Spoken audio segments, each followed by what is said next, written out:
What's up, guys? It's Grim. Today we're going to be talking about my favorite subject, y'all's questions.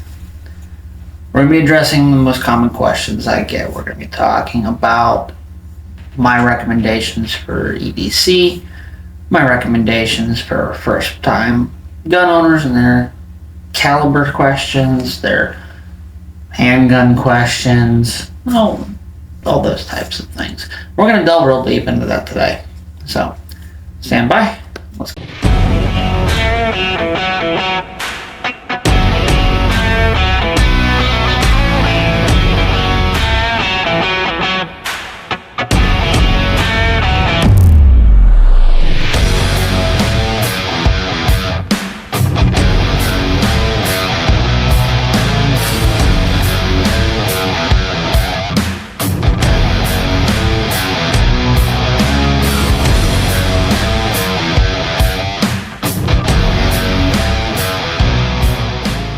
Today, we're going to be addressing the common questions that I get.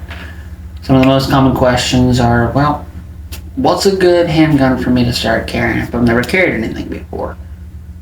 What size should I carry? Should I carry a 22? Should I carry a 45? Should I carry a 9mm? Those are the kinds of things we're going to talk about and address and kind of give you some pointers on.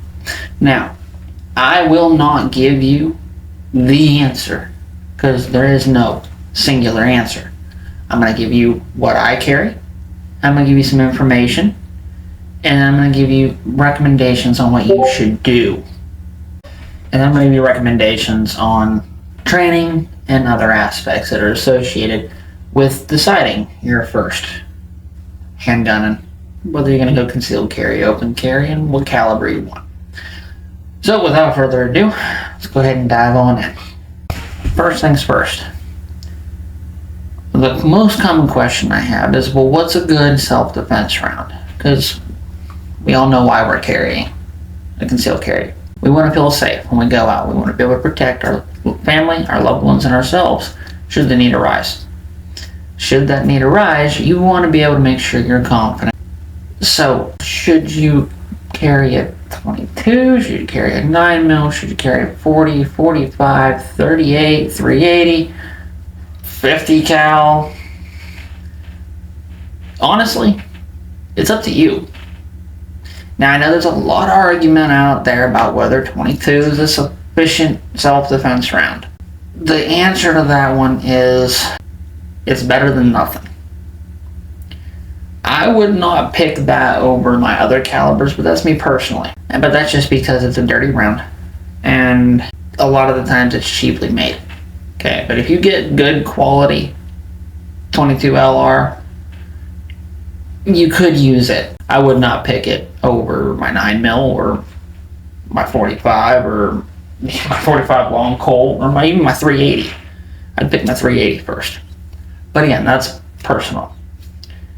Ultimately, at the end of the day, you have to carry what you're comfortable with.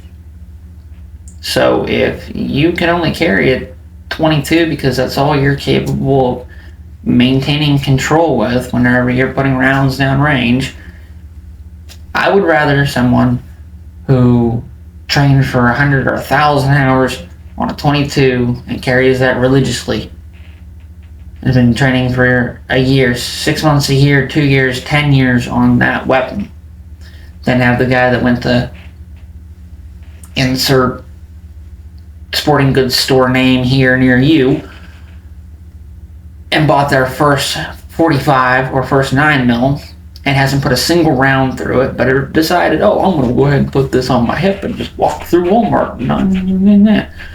He doesn't know what he's doing. He's never trained. He's never put a round through it. He doesn't know what to expect. When you get into a situation, if you do ever have to do the unfortunate thing and employ your weapon in self-defense, you're at a higher stress level. Your adrenaline is high. Your decision-making is low. Even when you train for it, okay? We're not going to be at tier 1 operator level here. No one is, except for those guys. And even they'll tell you if you talk to them, most of them, they're scared in the situation too, but they're pushing through. even though they train for it all the time, that's what there is no 100% clear-cut answer and perfect way to get through it where nobody feels the stress of the situation. Okay. That being said, somebody who trains on their weapon will be a lot more familiar with that weapon.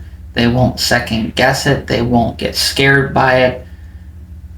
All the things you're supposed to train for. Okay. Your accuracy, your draw, your reload, everything that's fundamentals, which we'll go over in future courses.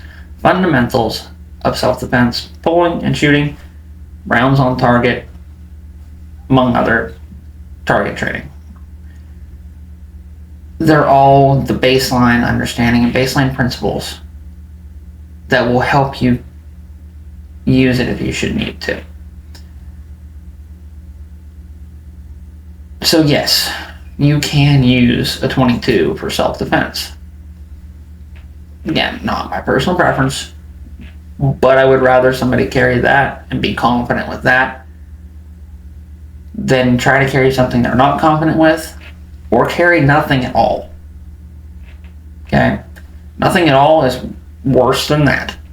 As far as the actual handguns themselves, if you're going to go with the acceptable calibers, 9mm, 380, 40, 45, you then have to decide if you're going to primarily be carrying open carry or concealed carry. Now, I'm not going into the positives and negatives of either side, okay?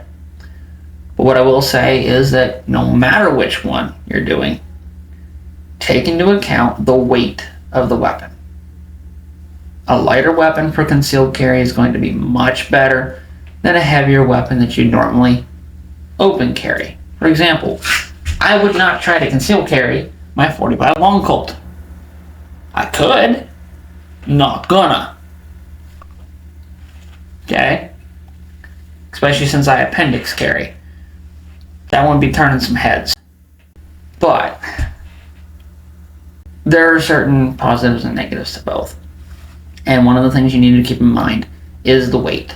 Because no matter whether you're open carrying or concealed carrying, appendix carrying or hip carrying, weight over time causes fatigue. If you've had that thing on your side all day long, getting in and out of cars, sitting crooked because you got to buckle up with this thing on your side, and now you're sitting all sideways, now your back is twisted up a little bit, now God forbid you have to pull that thing and shoot. And did you train to shoot under fatigue? Did you train to shoot while you were exhausted? Did you train to shoot while your back hurt, while your knees hurt? After you've been running through the mall with the wife and the kids all day long and you're exhausted and want to go home and go to sleep. Those are all things that you got to take into consideration. Those are external stressors from the situation that will impact your shooting. So, while the weapon is a choice that you have to make and the caliber is a choice you have to make, there are only two relatively minor details when it comes down to the real concept. Train. Training, training, training. Okay? You have to be proficient. Whatever you're going to carry, you need to know what's reliable for you and what you can handle. Now, for the new guys, the ones that have no idea what even 9mm is, 45, I'm assuming if you're watching this video right now, you got a little bit of understanding because you at least started looking into it. But that doesn't mean you know. So I'm going to make it real simple. Before you go out and spend hundreds and hundreds of dollars or even thousands of dollars on your first gun, go to your local range. Your local range will usually have a rental wall, especially for handguns. Go up to the counter, ask them for a box of 9mm, and for a couple of handguns on the wall that you want to try out. The reason why I'm telling you to try 9mm first is because it's a pretty middle-of-the-road cartridge, okay? Recoil is not excessive, stopping power is still plenty adequate, okay? If it's too much for you, step down. Step to a 380. Step to a 22 if that's still too much. Okay? If you like the 9mm, but you still want to try to, you want to be one of those guys that's carrying the higher caliber. Or ladies carrying the higher caliber. Step to a 40. Maybe try a 45. Don't try to be the guy that concealed carries a 50 cal. Alright? You can go out and buy yourself a Desert Eagle, but you're spending a crap ton of money on a gun that's gonna... I conceal that long Colt easier than you're gonna conceal a Desert Eagle. Okay? Especially appendix carrying. Again, you're gonna... Wrong kind of gun. Eyes up here. So yeah, then just keep in mind on what you're trying to do. But go and put some rounds down. Figure out what fits nice in your hand. There are so many different makes and models of handguns available to you. Okay? In the next part here, I'm going to show you a couple of my favorites, the ones I carry on a daily basis, my EDCs. First of which is on my side right now. That'll be the first one I show you. Yeah, just low, right? On the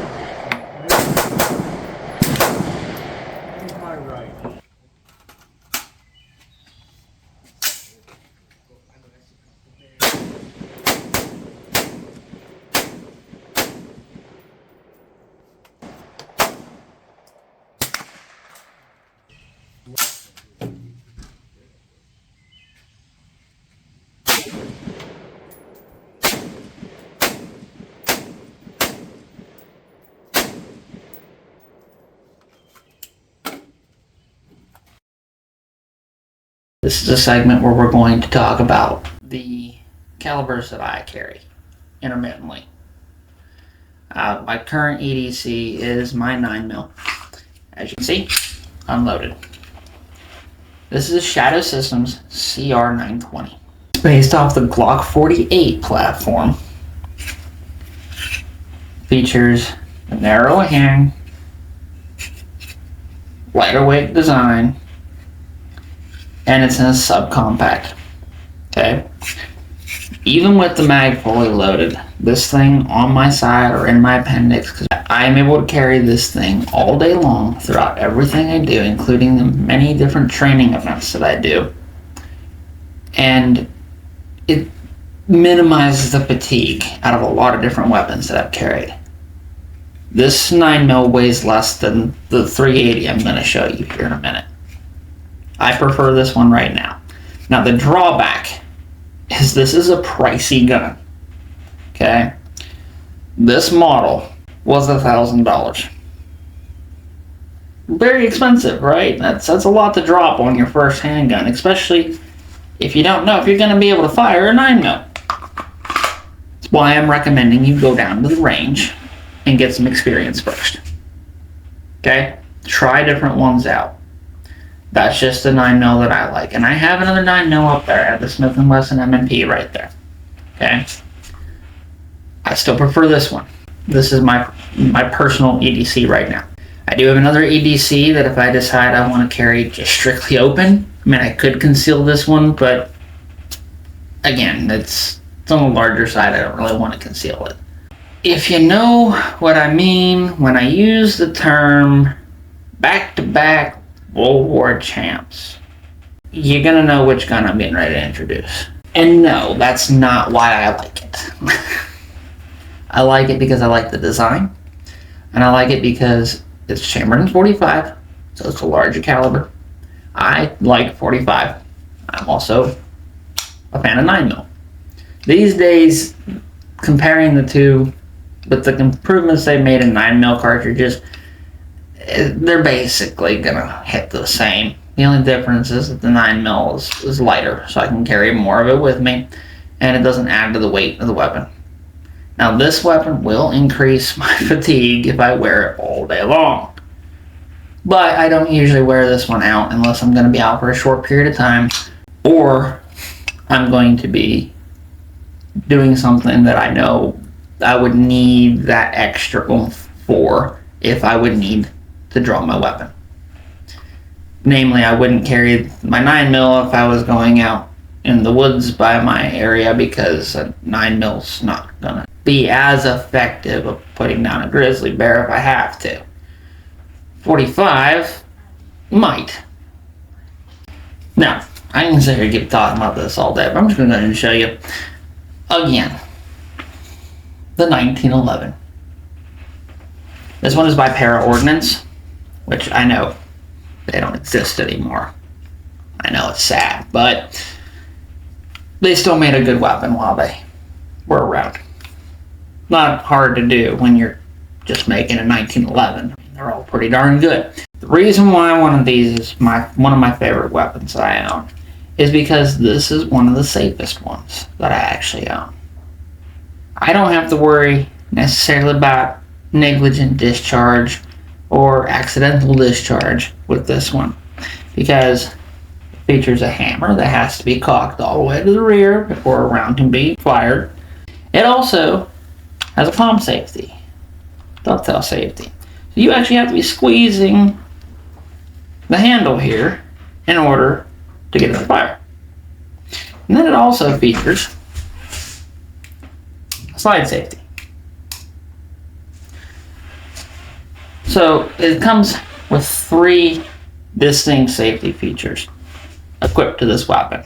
But a safety that this one and every firearm on the planet features all across the board is the most important one. Your trigger discipline. Keep your fingers off the triggers until you're ready to fire. Okay? That's the most important thing with that. But that's my 1911, and I love it. One of my favorite ones to carry outside of my Magnum. Now this next one. This is the Bursa 380. Now, again, it's a very lightweight, very simplistic design. You got a safety. Try not to flag myself here. You got a safety, safe, fire, mag release, slide. Pretty simple. Okay? And again, it is unloaded. Now, one cool feature about this one is you got the hammer back, the mag out, you clear the round, chamber's clear. Okay? You flip the safety down to safe, it automatically drops the hammer.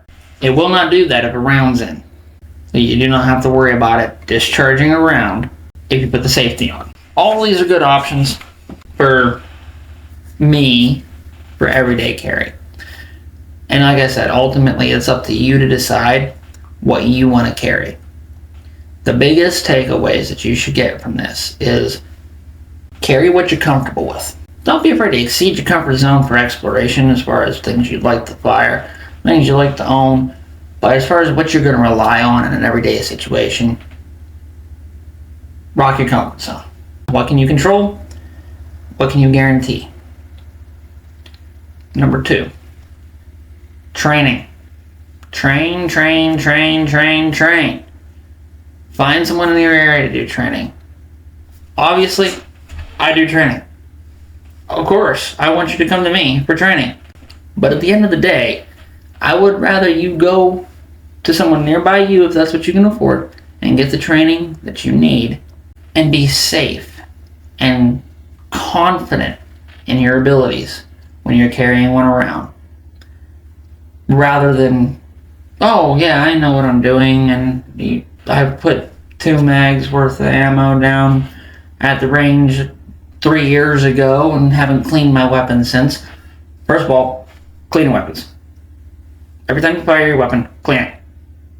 If you haven't fired it in a while, cycle the ammo out of the magazine and clean it. Clean weapon's a happy weapon, and a happy weapon keeps you safe. Okay? So, carry what you're comfortable with, train on it. Everything else will come. Everything else you will build up to. You're not going to be pulling the John Wick cool guys stuff with your handgun in the mall 9 times out of 10. You don't have to worry about the guy with the level 4 plates and the body armor and the whole kit and caboodle, okay? You're not going to run into him more than likely. And if you do, well, then cross the bridge. There's other weapons that you can handle at that point too. If you want to be the kind of person that prepares for those types of situations, fine. I'm not stopping you from doing that. I prepare for those situations. That's why I have the many different calibers I have. But it's also about knowing what you're defending yourself against and where your training stops. Don't carry a weapon that's intended to handle more than you're capable of handling, unless you're just trying to do it for the cool factor. Everybody likes to be cool. Okay, I get it. But we're not all John Wick. I'm not John Wick. Not gonna happen. Focus on what you're comfortable with, your training, and what your environment calls for. Okay? Take those last 3 lessons away, and that's what you need to focus on. Anything above me on that, like I said, you're gonna work towards it. So, with that, if you guys have any other questions, you want to ask me anything specific, leave a comment. I'll read it and I'll try to reply. If I get the same question often enough, I'll continue to do these kinds of videos where I answer the questions that you guys have. So make sure you drop comments. Go ahead and hit the like and subscribe. Somewhere down here. Or up here. I don't know. It's on the page. Hit those buttons so you don't miss anything. And until next time, remember, be the smartest person in the room and make them question your intelligence. Have a good day.